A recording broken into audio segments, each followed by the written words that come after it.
사도신경으로 우리의 신앙을 고백합니다.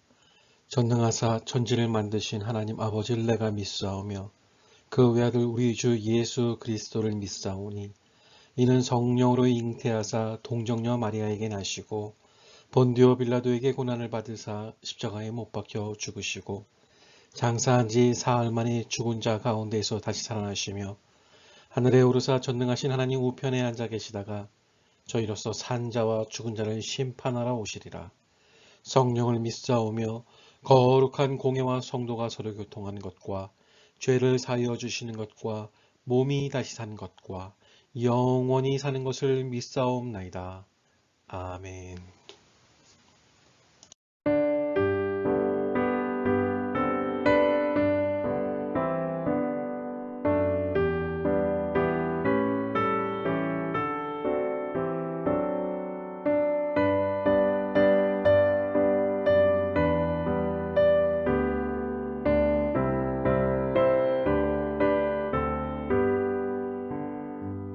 주 안에 있는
할렐루야. 오늘 말씀은 여호와를 경외하며 그의 길을 걷는 자마다 복이 있도다라는 제목으로 하나님의 말씀 함께 나누도록 하겠습니다. 오늘 읽으신 시편 128편은 성전에 올라가는 노래라는 소 제목이 있습니다. 이스라엘 남자들은 절기 때가 되면 예루살렘 성전에서 이 제사를 지내기 위해 가족들과 함께 먼 여행을 해야 했습니다. 혼자 여행하는 것도 힘이 드는데 가족이 함께 여행하는 것은 얼마나 힘이 들었겠습니까? 그래도 지치고 힘들지만 기쁜 마음으로 노래를 부르며 예루살렘 성전을 올라갔다는 것이죠. 오늘의 시편은 예루살렘 성전을 오를 때에 부르던 여러 노래 중에 하나입니다. 오늘 말씀을 통해서 사람들이 성전에 오르면서 어떠한 노래를 불렀는지를 알 수 있는데요. 그 내용은 어떤 이가 복이 있는 사람인지, 그리고 복된 가정이 어떠한 모습인가에 대해서 노래를 했다는 것입니다. 이스라엘 사람들은 하나님께 제사하기 위해 성전을 오르면서 하나님께서 복된 가정 주셨음을 고백하며 하나님께 감사 노래를 했던 것입니다. 그런 노래를 들으시는 하나님의 마음이 어떠셨을까요? 생각해 봅니다. 여러분, 하나님의 성품 다 이해하고 계시죠? 너무 어렵게 생각하지 마세요. 하나님께서는 참 신의 성품도 갖고 계시지만 사람의 성품도 갖고 계십니다. 그러니까 우리가 최고로 잘 섬기는 방법으로 하나님을 섬기시면 하나님께서 분명히 기뻐 받으신다는 이야기입니다. 그러니까 오늘 말씀을 통해 이런 신앙의 모습을 하나 만들어 볼 수 있을 텐데요. 누군가가 나를 만나러 오는데 기쁘고 행복하고 정말 소중한 시간을 들여서 온다. 얼마나 고맙습니까? 그 만남의 시간이 행복합니다. 그렇죠? 그런데 반대로 나를 만나러 오는데 힘들어하고 짜증이 나고 억지로 끌려고 말이죠. 저 같으면 오지 말라고 가라고 할 것 같아요. 만남이 은혜가 되지 않기 때문입니다. 하나님이 주시려고 준비하셨던 복도 다시 주머니에 넣으실지 모르겠습니다. 여러분은 교회에 오시면서 어떠한 노래를 부르셨습니까? 우리가 하나님을 예배하러 오는 길에서 복된 가정을 주신 것을 고백하며 노래로 하나님께 불러드릴 수 있다면 그 자체로도 복된 일일 것입니다. 여러분은 어떠한 가정이 복 있는 자의 가정이라고 생각하실까요? 모든 가정이 행복한 가정이 되기를 원하겠죠? 부모나 자녀들이나 집안에 행복하기를 제일 원합니다. 불행하기를 원하는 가족의 일원은 없다고 봐야죠. 그렇다고 모든 가정이 행복한 것은 아니죠. 가정 안에 문제가 있고 집안에서 행복을 느끼기보다는 불행하다고 느끼면서 이 다른 곳에서 행복을 찾기 위해 노력하는 사람들도 있습니다. 사랑의 가정을 원하지만 미움이 있고 따뜻한 가정을 원하지만 냉랭한 가정의 모습을 보면서 어떻게 해야 할지를 몰라 안타까워하시는 분들도 많이 봤습니다. 어려운 일입니다. 그러나 성경에서 말하는 방법으로 해결하면 됩니다. 힘이 들겠지만 노력하면 됩니다. 그 방법은 이런데요. 우리가 각자 원하는 행복한 가정이 아니라 하나님께서 각 가정에 이루시고자 하는 복의 모습이 무엇인지에 함께 고민하자는 겁니다. 그러면 된다는 겁니다. 왜냐하면 각 가정은 사람이 만드는 것이 아니라 하나님께서 만드셨기 때문입니다. 우리는 아버지와 어머니를 선택해서 태어날 수 없습니다. 부모도 마찬가지죠. 어떤 자녀가 태어났으면 똑똑한 자녀가, 잘생긴 자녀가, 건강한 자녀가 아니죠. 마음대로 할 수 없죠. 태교도 하고 기도도 하지만 또 지금의 자녀가 내가 원하는 모습의 자녀라고 장담할 수 없습니다. 그래서 어떤 자녀는 부모님이 내 마음에 안 들어 투정도 부리고, 부모님은 자녀들이 제 뜻대로 따라주지 않아서 잔소리하며 체벌을 하기도 합니다. 그래서 가정 안에서 각자의 가진 뜻을 이루고자 한다면 필시 불행해지게 됩니다. 가정은 자기 뜻을 이루는 곳이 아니라 가정을 만드신 하나님의 뜻이 이루어지는 곳이고, 그럴 때 하나님의 복이 임하는 것입니다. 여러분, 오늘 말씀을 통해서 우리의 가정이 하나님의 복을 받는 가정 되기를 간절히 소원합니다. 첫째로 먼저 시편 기자는 하나님을 경외하고 하나님의 길을 걷는 자에게 복이 있다고 말하고 있는데요. 하나님의 길을 걷는 사람과 가정이 복이 있다는 것이죠. 이것은 세상에서 말하는 복과 큰 차이가 나는 말씀입니다. 세상에서 말하는 복을 보면 주로 다른 사람들보다 더 많고 강한 것을 소유하는 것을 그 근거로 두죠.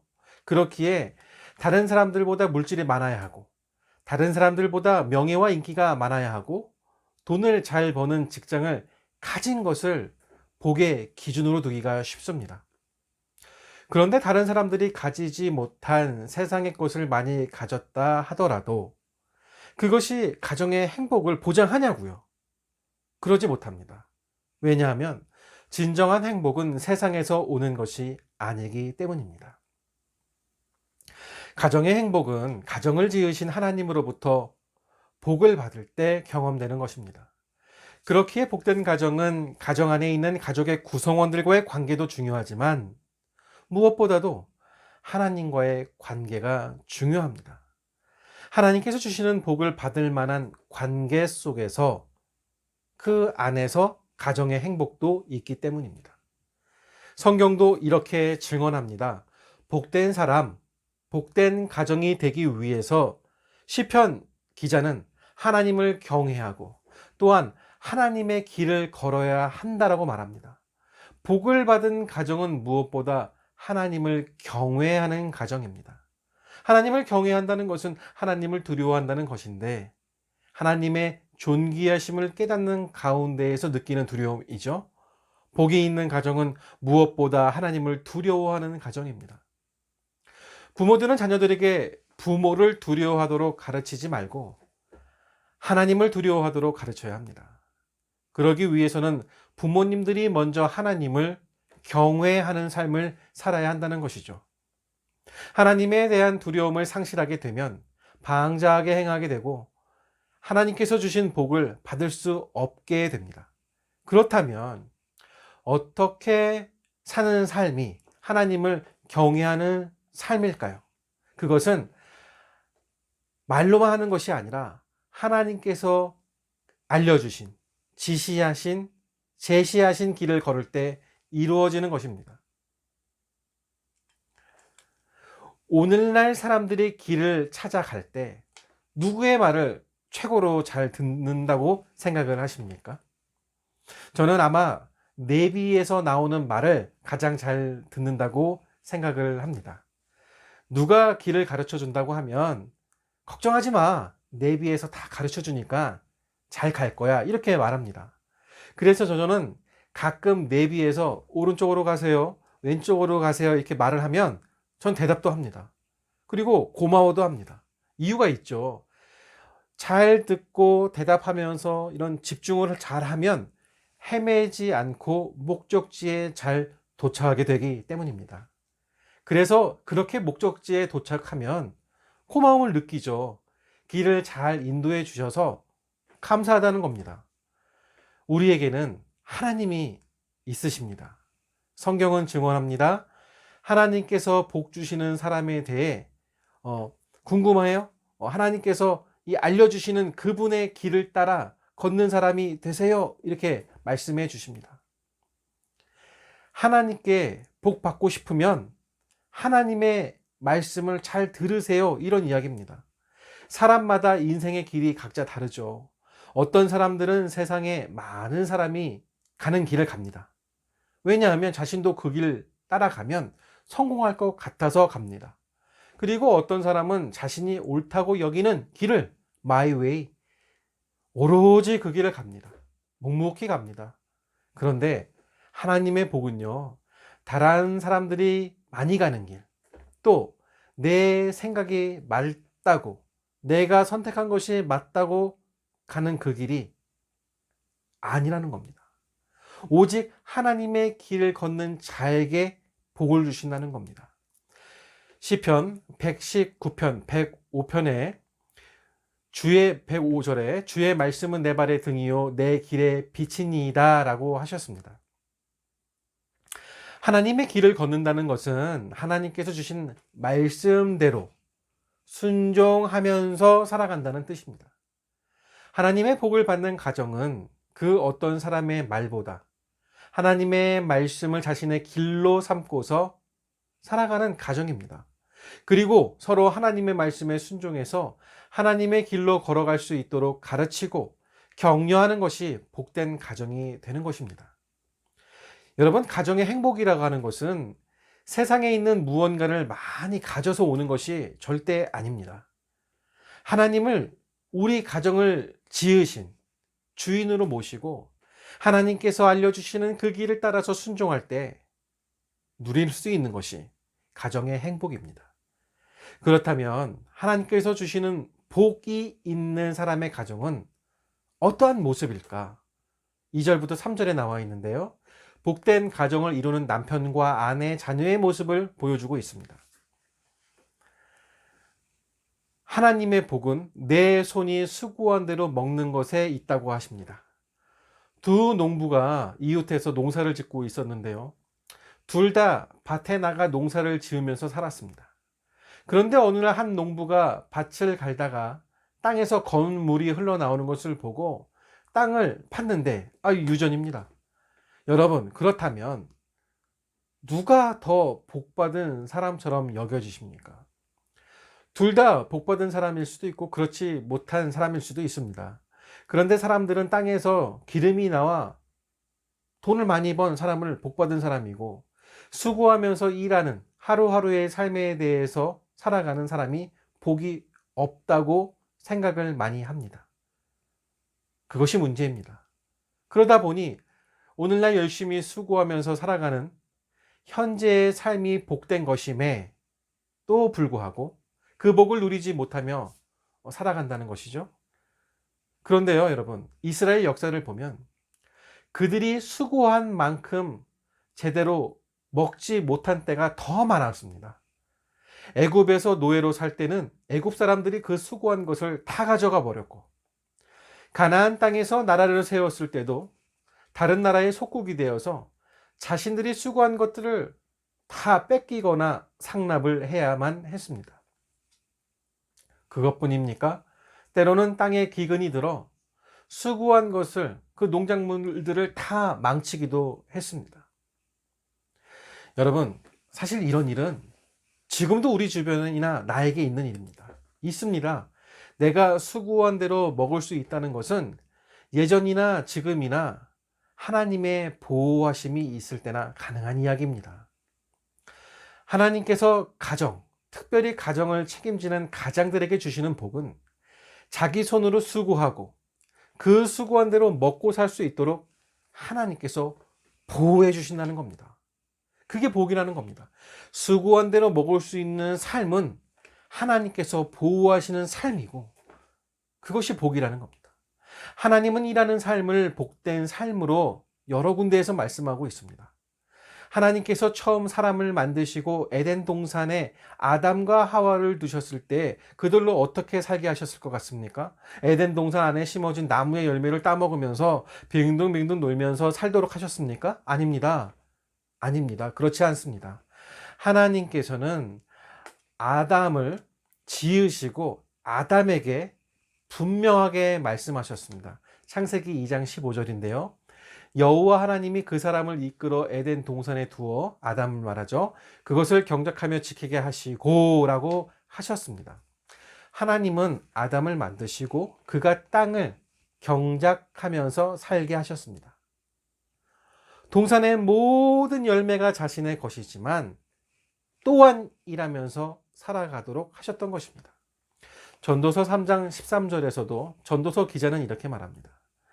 사람마다 먹고 마시는 것과 수고함으로 낙을 누리는 것이 하나님의 선물인 줄을 또 하나 알았도다 말씀하십니다. 사람이 손으로 수고해서 그 수고한 대로 먹고 사는 것은 복입니다. 하나님의 귀한 선물입니다. 아마 제 말씀을 그렇지, 맞아, 일하는 것이 복이야, 젊음이야, 건강이야 공감하실 것입니다. 여러분, 그래서 나의 직업 선택도 중요합니다. 내가 하는 일도 하나님께서 우리에게 걸어가시기를 원하는 그 길 가운데 있어야 합니다.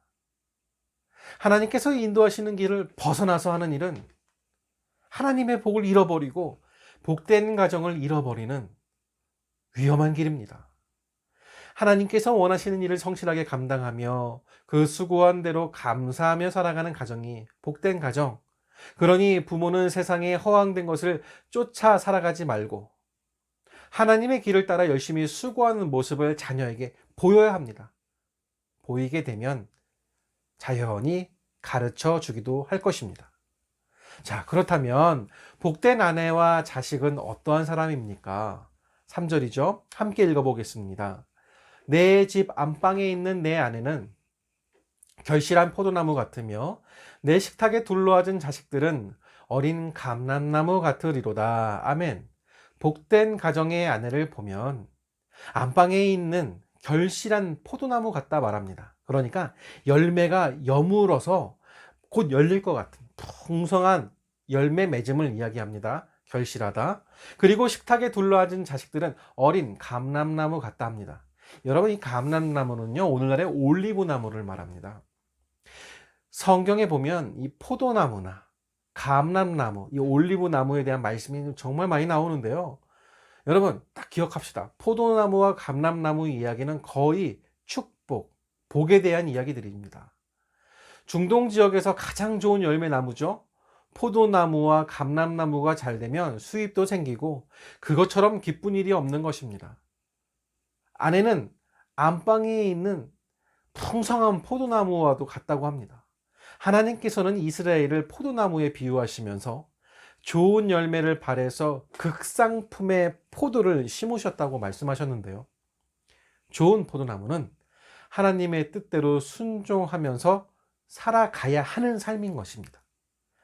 가정 안에도 하나님께서는 결실한 포도나무 두기를 원하셨습니다. 그래서 아내를 가정에 두셨습니다.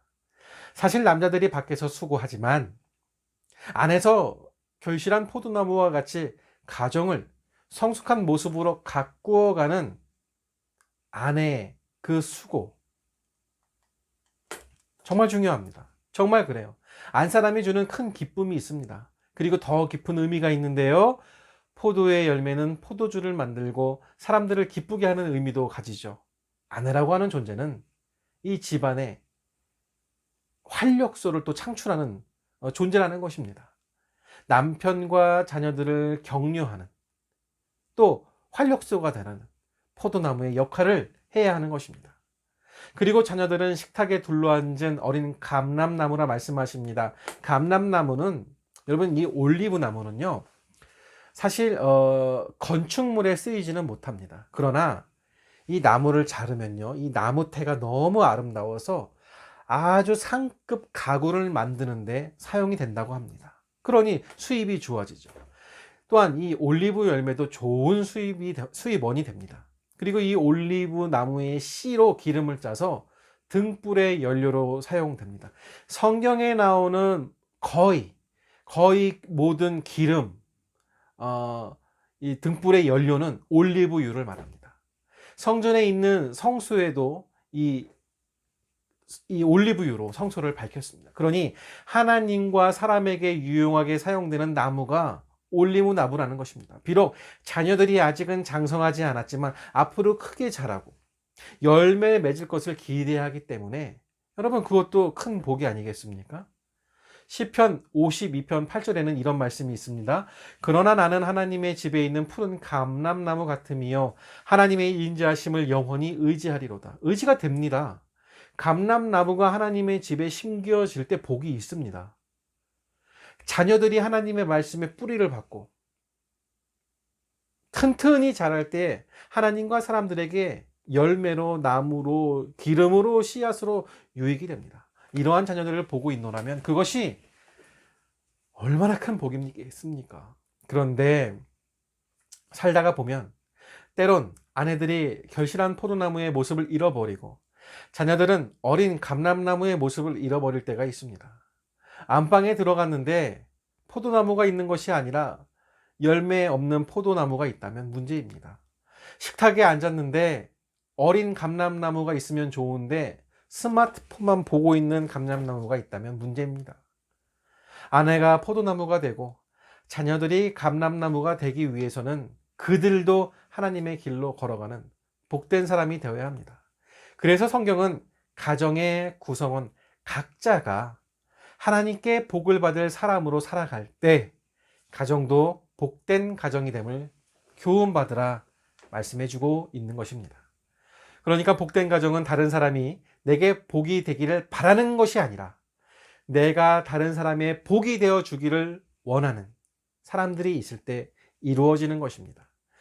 하나님께서 이루시기를 원하시는 복된 가정은 단순히 사람과 사람들의 관계가 좋은 가정이 아니라 먼저 하나님께 복을 받을 만한 하나님과의 관계 속에 있는 사람들을 통해서 주신다는 것을 우리는 기억해야 할 것입니다. 말씀을 정리합니다. 자신의 가정이 행복하기를 바라는 것은 모든 사람이 원하는 것입니다. 가정의 행복은 그 가정을 만드신 하나님의 복이 임할 때 경험할 수 있습니다. 세상 사람들은 많은 것을 소유하고 성공해야 행복한 가정이 될 거라 생각하지만 우리 하나님의 백성들은 하나님을 경외하고 순종할 때, 하나님의 길을 걸을 때 복된 가정이 될 수 있습니다. 여러분, 오늘 복된 가정에 대한 말씀은 교회에도 그대로 적용이 됩니다. 가정과 교회는 함께 하나님을 찬양해야 합니다. 교회는 아버지의 마음, 아내의 마음, 자녀의 마음이 더 필요한 곳입니다. 왜냐하면 가족이 아닌 사람들이 모이는 곳이기 때문인데요. 그렇기에 더 많은 고생과 수고가 필요합니다. 여러분, 교회 이전을 위해 함께 기도합시다. 돈이 문제가 아닙니다. 우리가 온전히 온 마음을 다해 하나님께 예배를 드릴 처소가 우리는 필요합니다. 그래야 우리 각자의 역할을 할 수가 있고 우리의 자녀들도 각자의 자리에서 다음 세대를 책임질 인재로 자랄 수 있습니다. 교회 이전을 위해 함께 기도합시다. 오직 기도만이 가장 확실한 방법입니다. 세상 사람들이 모두 가고 있는 길, 그리고 내가 가고자 원하는 길을 포기하고 하나님께서 알려주시는 길을 갈 때 아버지는 수고한 대로 가정을 먹일 수 있는 복을, 또 아내와 자녀는 풍성한 열매의 축복을 우리에게 주실 것입니다.